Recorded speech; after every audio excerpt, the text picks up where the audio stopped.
entre Durocher, du Trizac. Écoute, Benoît, quand je parle. Ottawa. Bonjour. Non, on est dans Succession. Oui, fou on parle raide. de Succession. Bon, tu veux nous parler d'Air Canada? Ben, écoute, Air Canada, c'est absolument hallucinant parce que parce que tu sais, mon amour de la défense de la langue française, je pourrais quasiment une fois par semaine te dire, tu sais, je pourrais te faire une chronique Air Canada par semaine. Et il y aurait matière à. Et là, c'est vraiment la moisson est fertile aujourd'hui parce qu'il y a 2 nouvelles au sujet d'Air Canada, une dans le Journal de Montréal, le Journal de Québec, et une dans la presse. Fait que Fais-toi tous plaisir. les médias, enfin, je vais me lâcher lousse, comprends-tu?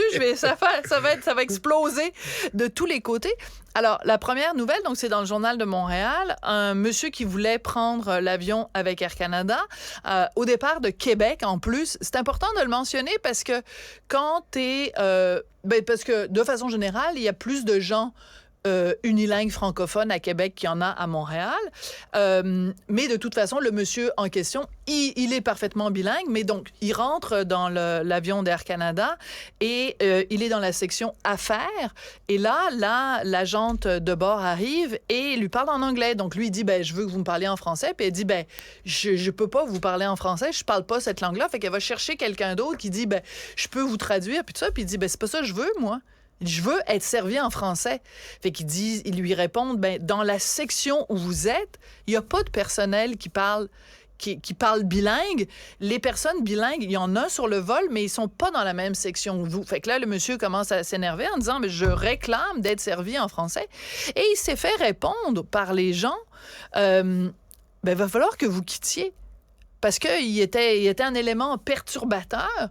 Et parce qu'on lui disait, si vous voulez absolument être servi en français dans votre section, il va falloir que vous preniez un autre avion parce que dans la section où vous êtes, personne parle bilingue. C'est quand même assez scandaleux. Parce que moi, je commence à en avoir ras le pompon qu'on nous serve constamment le fait que le Canada est supposément un pays bilingue. Il n'est pas bilingue, Mais ce qui dit pays-là. ça? Je parle à Marc Tanguay du Parti libéral, parle à l'autre Justin à Ottawa.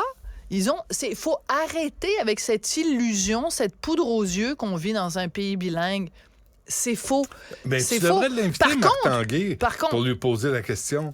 Oui. Je serais curieux de l'entendre. Là-dessus. Ouais. Mais c'est aussi que ça revient toujours à la même chose. C'est quand tu es un francophone et que tu réclames tes droits, quand tu fais juste dire une évidence, on vit dans un pays bilingue, OK, parfait. Donc, je veux être servi dans ma langue. Juste ça, c'est considéré comme un chialeux, puis un emmerdeur, puis un perturbateur. Ouais. On revient à ce que je t'avais raconté l'autre fois sur IKEA. Je me t'ai fait répondre, pour ceux qui ne le savent pas, je suis allée à IKEA, j'étais pas content qu'on me dise bonjour, hi, next, suivant. Puis, quand je me suis plaint au gérant, je me suis fait répondre, c'est à cause de chialage comme ça qu'il y a du Québec hating. Oui. Bon, alors, donc ça, mettons ça dans une partie de la balance, dans le dossier à charge contre Air Canada. Et de l'autre côté de la balance, il y a évidemment Michael Rousseau. On se rappelle notre collègue Zappa, Pierre-Olivier Zappa, qui avait donc posé la question à M. Rousseau quand on avait appris qu'il s'apprêtait à donner une conférence à la Chambre de commerce de Montréal en anglais seulement. Et M. Rousseau qui avait répondu, moi, ça fait des années que j'habite à Montréal, puis toi, ton français, j'en ai pas besoin. Il n'avait pas fait le bras d'honneur, mais c'était sous-entendu. Il avait pas besoin. Puis même, je te dis que c'était plus qu'un bras d'honneur, c'était un doigt d'honneur. C'était un gros FU au français. Ouais. Et là, ça avait provoqué toute une tempête politique et même Mme Freeland, à l'époque, avait dit, va falloir, à l'avenir, que Air Canada, la rémunération ou la récompense ou le salaire de M. Rousseau, qu'on tienne compte de son apprentissage du français. Puis là, qu'est-ce qu'on apprend? Mais là, excuse-moi, mais il vient d'avoir 12,4 millions, M. Rousseau. C'est ça.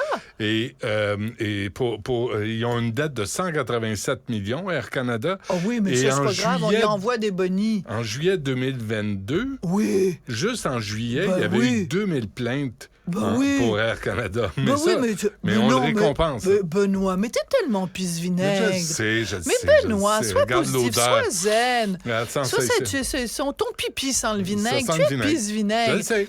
Alors, je le sais. Je suis alors c'est désolé. ça. Et ce que nous apprend la presse, c'est qu'il y a un document de 100 pages, parce que c'est l'Assemblée annuelle le 12 mai. Oui. Et là, ils vont, évidemment, pour préparer l'Assemblée des actionnaires, on soumet un certain nombre de documents. Donc, le document fait 100 pages. Combien de mots parlent de la connaissance du français de Michael Rousseau? Je dirais 8. 12. Il y a 12 mots. Et la phrase est la suivante. Monsieur, donc ça compte pour un mot, là. OK. Monsieur Rousseau Rousseau a continué de respecter son engagement personnel à apprendre le français. En fait, 13. Ça fait 13. Ouais, t'es 13 mauvaise mots. foi. Non, mais c'est parce que... Pas 12, voilà. c'est Donc, 13. 13 mots. Donc, il y a 100 pages. Donc, c'est encore une fois... Fuck you. Tintoué le français. Et surtout que c'est censé être lié. Alors, peut-être que c'est caché quelque part. Et surtout quand les journalistes de la presse posent des questions à Air Canada, ils se font répondre, là, on parle pas de ces affaires-là parce que c'est confidentiel, les détails de rémunération. Puis autrement dit, vous saurez tout, vous en saurez plus le 12 mai. Le siège social est ici, à Montréal. Ouais, mais c'est pas important. Moi, je viens d'écrire, pendant que je viens d'envoyer un mot à Louis-Antoine Lemay, avec qui je travaille pour l'émission. Je dis, demande donc Michael Rousseau en entrevue, en français. Ben oui. Pour voir s'il est capable de répondre ou s'il est trop sans dessin ou s'il est trop cabochon pour apprendre une deuxième langue. C'est ça, parce qu'on apprend que ou malveillant ou le malhonnête. conseil d'administration de Air Canada, ils sont 15 % de gens bilingues. Donc, il y en a deux. Il y en a deux qui sont bilingues, mais ça n'inclut pas M. Rousseau. Donc, M. Rousseau n'a pas officiellement aujourd'hui le statut de quelqu'un de bilingue. C'est pas ça qu'on lui demande. On lui demande pas de parler, de citer Proust dans le texte, là. Non.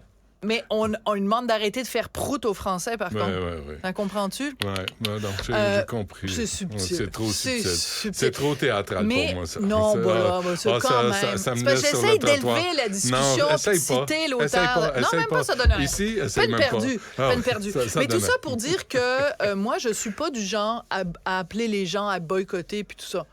Mais je vais juste dire... Qu'est-ce que tu veux faire? Moi, mais par contre, moi, quand j'appelle mon agent de voyage, parce que je m'en vais en Europe cet été, j'appelle mon agent de voyage. Ça, c'est c'est le signe de téléphone, ça? Oui, mais ça pourrait être comme ça aussi, okay. parce que, dans le fond, je communique avec elle par Internet. C'est pas vraiment ça qui est important. Toi, tu dévies toujours vers l'insignifiant.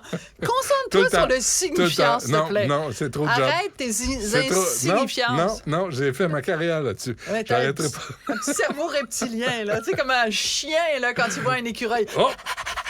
T'as-tu une balle? T'as-tu une balle? Oh! T'as une balle. Bon, alors, concentre-toi. Alors, donc, quand j'appelle mon agent de voyage ou que j'écris à mon agent de voyage... Ça, c'est écrit. Je lui dis... Ça, c'est appelé. Je lui dis, elle m'envoie toujours les horaires. Puis elle dit, vous pouvez partir avec Air... Je lui dis non. Je lui dis même pas finir sa phrase. Tout sauf Air Canada. TSAC. Ah ouais. Tout sauf Air Canada. Tu sais, fais-moi voyager avec Air Mouk Mouk, avec Air Plouk Plouk, avec Air Flouk Flouk. Mais moi, personnellement, j'ai pas envie de leur donner mon argent. Moi, je veux mais voyager je dis pas aux gens quoi faire. Je veux pas aller à Air Slingshot, tu sais, où tu pars et tu... Non, c'est ça, tu te rends pas. Il y a quand même l'aspect sécurité. Non, mais tu sais, Air France, Air France, là, c'est Air parfait. France devrait être capable. Puis on mange bien. Est-ce qu'on parle français sur les vols d'Air France? Mais qu'est-ce que t'en penses? Je sais pas.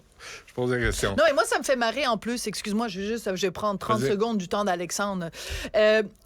C'est que ça me fait rire parce que quand tu rentres dans des vols, OK, même le plus petit vol, là, mettons à Montréal, Toronto, peu importe, ils prennent toujours la peine de dire, notre personnel navigant parle, tu sais, il y en a un qui parle italien, il y en a un qui parle allemand, puis tout ça. Fait qu'ils sont super fiers tout le temps de se péter les bretelles. Toutes les compagnies aériennes font ça pour dire, on a quelqu'un qui parle japonais, on a quelqu'un qui parle la langue de l'Ouzbékistan, peu importe. Mais je veux dire, arrêtez de nous dire ça. Nous, ce qu'on veut, c'est juste français-anglais. C'est le minimum syndical. C'est ça, ça arrête là. Bon. Merci, Sophie. On t'écoute à 2h30. Écoutez Sophie Durocher avec Richard Martineau dans le balado